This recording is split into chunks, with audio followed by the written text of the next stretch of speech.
ಬಾಗಲಕೋಟೆ ಜಿಲ್ಲೆಯಲ್ಲಿ ಮುಧೋಳರ ರೈತರ ಪ್ರತಿಭಟನೆಯಲ್ಲಿ ವಿದ್ಯಾರ್ಥಿಗಳು ಬೆಂಬಲವನ್ನು ಸೂಚಿಸಿದ್ದಾರೆ. ಇನ್ನು ರೈತರ 1 ಎಕರೆ ಕಬ್ಬು ಬೆಳೆ ಹಣ ಇಲ್ಲಾಂದ್ರೆ ಸಾಲ ಮಾಡಿರ್ತಾರೆ, ಕಬ್ಬ ಬೆಳಿತಾರ, ಖರ್ಚು ತೆಗೆದುಕೊಂಡು ಎಲ್ಲ ತಗೊಂಡು ಬಾಳೆನೂ ಉಳಿಯಲ್ಲ, ಮನೆ ಸಂತೆ ಕೂಡ ಮಾಡಬೇಕಾದ್ರೆ ಒದ್ದಾಡ್ತಾರೆ.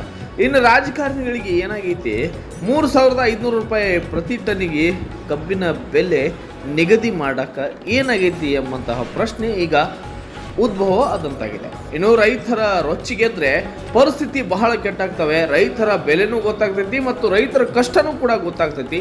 ಬೇಕೇ ಬೇಕು ಎಂದು ವಿದ್ಯಾರ್ಥಿನಿ ಘೋಷಣೆ ಕೂಗ್ತಾ ಇದ್ದಾರೆ.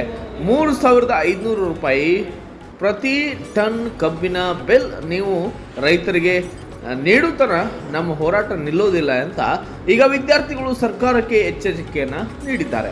ಇನ್ನು ರೈತರ ವಿದ್ಯಾರ್ಥಿಗಳ ಬೆಂಬಲ ಸಂಪೂರ್ಣವಾಗಿ ಇರುತ್ತೆ. ರೈತರ ಹೋರಾಟಕ್ಕೆ ನಮ್ಮ ಬೆಂಬಲಕ್ಕೆ ಸದಾ ಇರುತ್ತೇವೆ ಎಂದರು.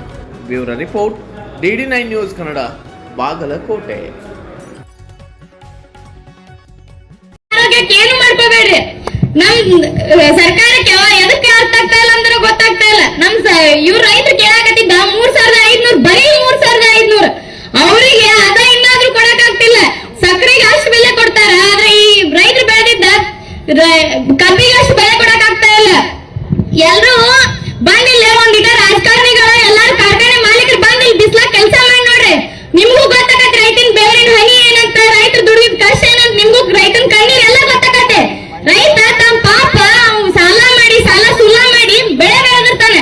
ಅವತ್ತೇನಾದ್ರ ಬೆಳೆ ಬೆಳೆದಿಲ್ಲ ಅಂದ್ರ ಎಷ್ಟೋ ಪಾಪ ರೈತರು ಆರ್ಥಿಕವಾಗಿ ಕುಗ್ಗಿ ಎಷ್ಟೋ ರೈತರು ತಮ್ಮ ಆತ್ಮಹತ್ಯೆನ ಮಾಡ್ಕೋತಾರ. ಹಿಂಗಾದ್ರೆ ನಮ್ ದೇಶ ವಿಮೆ ಮಾಡಾರ ಯಾರ? ರೈತ್ರಿ ನಿಮ್ಗೆ ಎಲ್ಲಾರ್ಗು ಒಂದ ಮಾತ, ನಿಮ್ಮ ಪರ ನಾವೆಲ್ಲಾರು ಇರ್ತೀವಿ. ಆದ್ರೆ ಯಾರು ನಿಮ್ಮ ಆತ್ಮಗೆ ಏನು ಮಾಡ್ಕೋಬೇಡ್ರಿ, ಆತ್ಮಹತ್ಯೆ ಮಾಡ್ಕೋಬೇಡ್ರಿ, ಏನು ಮಾಡ್ಕೋಬೇಡ್ರಿ. ಎಲ್ಲಾರಿಗೂ ನಾವು ನಮ್ ಬೆಂಬಲ ಸಂಪೂರ್ಣವಾಗಿರುತ್ತೈತಿ. ನಿಮ್ ಬೆಂಬಲ ಕೊಡಕಂತ ನಮ್ ರಮೇಶ್ ಅಣ್ಣ ಗಡ್ದಣ್ಣ ಶಾಲೆಯಿಂದ ವಿದ್ಯಾರ್ಥಿಗಳು, ಶಿಕ್ಷಕರು, ಮಕ್ಕಳು ಎಲ್ಲಾರು ಬಂದಿವ್, ನನ್ ಪೋಷಕರು ಬಂದಾರ. ನಿಮ್ ಬೆಂಬಲಿಗೆ ಯಾವಾಗೂ ನಾವ್ ಇರ್ತೀವಿ ಅಂತ ಹೇಳ್ತಾ ನನ್ನ ಮಾತುಗಳನ್ನ ಮುಗಿಸ್ತೀನಿ. ಜೈ ಜವಾನ್, ಜೈ ಕಿಸಾನ್. ಬೇಕೇ ಬೇಕು. ಈ ಬಾರ್ ಸಿಟಿ ಕೆಲಸ ಮಾಡಿರ್ತಾರ. 1 ಎಕರೆ ಕಬ್ಬು ಬೆಳಿಬೇಕಾದ್ರ ರೈತರು ಹಣ ಇದಿಲ್ಲ ಅಂದ್ರೂ ಸಾಲ ಮಾಡ್ತಾರ. ಸಾಲ ಮಾಡಿ ಕಬ್ಬು ಬೆಳಿದ ಖರ್ಚು ತಕೊಂಡ್ ಎಲ್ಲಾ ತಕೊಂಡ್ ಅವ್ರಿಗೆ ಬಾಳ ಏನ್ ಉಳಿಯಂಗಿಲ್ಲ. ಅವ್ರ ಮನಿ ಸಂತಿ ಮಾಡ್ಬೇಕಾದ್ರೆ ಒಂದೊಂದ್ಸತಿ ಒದ್ದಾಡ್ತಿರ್ತಾರ. ನಾವ್ ರೈತರಿಗೆ ಏನ್ ಬಾಳ್ ಕೇಳಾಕತ್ತಿಲ್ಲ. ಅವ್ರನ್ನ ಬರೀ 1 ಟನ್ ಕಬ್ಬಿಗೆ 3,500 ಕೊಡತ್ ಅಷ್ಟೇ ಕೇಳಾಕತ್ತೀವಿ. 1 kg ಸಕ್ರಿಗೆ 42 ರೂಪಾಯಿ ತಗೋತಾರ. 1 ಟನ್ ಕಬ್ಬಿಗೆ 3,500 ರೂಪಾಯಿ ಕೊಡಕ್ ಆಳಾಕ್ ಹತ್ತಾರ.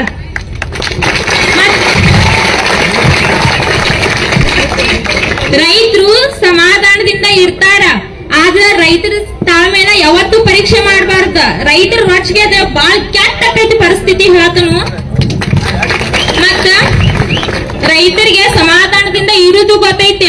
ರೈತರು ಒಂದ್ ವೇಳೆ ರೊಚ್ಚಿಗೆ ವೀರಭದ್ರನ ರೂಪ ತಾಳುದು ರೈತರಿಗೆ ಗೊತ್ತೈತಿ ಅಂತ ಹೇಳ್ಬೋದು. ರೈತರಿಗೆ 1 ಟನ್ ಕಬ್ಬಿಗೆ 3,500 ಕೊಡಬೇಕಾ? ಕೊಡ್ಲಿಲ್ಲ ಅಂದ್ರೆ ಹೋರಾಟ ನಿಂದ್ರಸಂಗೇ ಇಲ್ಲ. ರೈತರು ಏನ್ ಮಾಡ್ತಾರ, ಹನಿ ಬಾರ್ಸಿ ಕಬ್ಬು ಬೆಳೆ ಬೆಳೆದಿರ್ತಾರ. ಅದನ್ನ ಸರಿಯಾದ ಬೆಲೆಗೆ ನ್ಯಾಯವಾದ ಬೆಲೆ ಕೊಡಕ್ ಏನಾಗೈತಿ ರಾಜಕಾರಣಿಗಳಿಗೆ ಸಮಸ್ಯೆ ಅಂತ ಸಮಸ್ಯೆ ಅವ್ರಿಗೆ ಕೇಳುವಂತ ಸಮಸ್ಯೆ ಏನಾಗೈತಿ? ರಾಜಕಾರಣಿಗಳು ಒಂದು ದಿನನೂ ಬೇಡ, ಬರೀ ಒಂದು ತಾಸು ನಮ್ ಜೊತೆ ಕೆಲಸ ಮಾಡಿ ನೋಡು. ರೈತರ ಜೊತೆ ಬರೀ ಅಲ್ಲಿ AC ರೂಮ್ ಒಳಗ್ ಕೂತ ಇದನ್ನ ಹೇಳೋದ್ಕಿತ್ಲು ನಮ್ ಜೊತೆ ಒಂದ್ ತಾಸು ಬಂದು ಇಲ್ಲಿ ಕೆಲಸ ಮಾಡ್ಲಿ. ಅವ್ರು ಹೇಳ್ತನ್ನ ಒಟ್ಟ ಮಾಡಂಗಿಲ್ಲ. ಅವ್ರು ಹೇಳ್ತಾನ ಮತ್ತ 1 ತಾಸು ಬಂದ್ ನಮ್ ಜೊತೆ ಕೆಲಸ ಮಾಡ್ಲಿ. ಅವ್ರ ರೈತರ ಬೆಲೆನೂ ಗೊತ್ತಾಗತಿ, ರೈತರ ಕಷ್ಟನೂ ಗೊತ್ತಾಗತಿ, ರೈತರ ಹೊಟ್ಟೆ ಕಿಚ್ಚು ಗೊತ್ತಾಗತಿ, ರೈತರ ಸಂಕಟನೂ ಗೊತ್ತಾಗತಿ ಅವರಿಗೆ.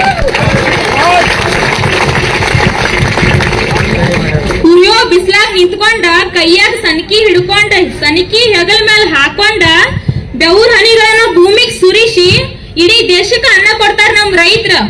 ಅಂತ ರೈತರಿಗೆ ಕಾರ್ಖಾನೆಯವರಾಗ್ಲಿ, ಸರ್ಕಾರದವರಾಗ್ಲಿ, ರಾಜಕಾರಣಿಗಳಾಗ್ಲಿ ಮರ್ಯಾದೆ ಕೊಡಬೇಕಾ? ನಾವ್ ಸರ್ಕಾರಕ್ಕೆ ಏನ್ ದೊಡ್ಡ ಮಹಾ ಕೇಳಾಕತ್ತಿಲ್ಲ. ಅವ್ರ ಆಸ್ತಿ ಎಲ್ಲ ನಮ್ಮ ಹೆಸರಿಗೆ ಬರೆಯತ್ ನಾವೇನ್ ಕೇಳಾಕತ್ತೀವನ? ಇಲ್ಲ, ಬರೀ 1 ಟನ್ ಕಬ್ಬಿಗೆ 3,500 ಅಷ್ಟೇ ಕೇಳಾಕತ್ತೀವ.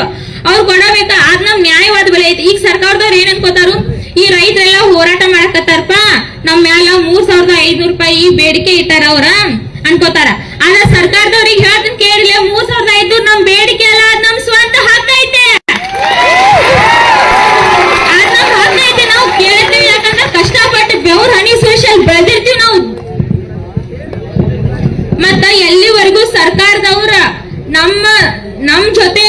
ಯಾವಾಗ ನಿಲ್ಲಂಗಿಲ್ಲೋ ಅಲ್ಲಿವರೆಗೂ ಹೋರಾಟ ನಿಂದ್ರಸಂಗಿಲ್ಲ. ಈಗ ರೈತರಷ್ಟ ಹೋರಾಟಕ್ಕೆ ಇಳಿದಾರ.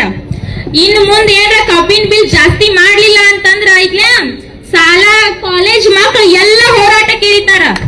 ಶಾಲಾ ಕಾಲೇಜ್ ಎಲ್ಲ ಮಕ್ಕಳು ಹೋರಾಟಕ್ಕೆ ಇಳಿದ್ರೆ ನಮ್ ರೈತರು ಹಿಡಿಯೋರ ಯಾರು ಇಲ್ಲ, ಮತ್ತ ರಾಜಕಾರಣಿಗಳು ಎಲ್ಲಾರು ಹಂಚ್ಕೊಂಡ್ ಕುಂತ್ಕೋಬೇಕಾಗೈತ್ ನೋಡ್ರಿ. ಇವತ್ತನ್ನ ಬೇಕೇ ಬೇಕು. 1 ಟನ್ ಕಬ್ಬಿಗೆ 3500 ಕೊಡಲೇಬೇಕು.